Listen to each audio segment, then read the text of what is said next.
अवधूत चिंतन श्री गुरुदेव दत्त. येळकोट येळकोट जय मल्हार. भक्तांनो, येत्या 21 नोव्हेंबरपासून खंडोबा नवरात्र चालू होत आहे आणि 26 नोव्हेंबरला चंपाषष्ठी आहे.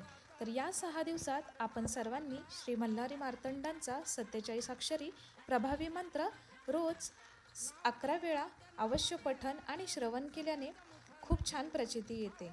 त्याशिवाय या रविवारपासून हा मंत्र घरातील प्रत्येक कर्त्या पुरुषाने आणि नाहीच जमलं तर घरातील स्त्रीने, पण शक्यतो कर्त्या पुरुषाने म्हटलं तर घरातील कटकटी, मुलावडिलांमधील वाद कमी होऊन अडकलेली कामे मार्गी लागतील आणि घर आनंदाने भरून जाईल.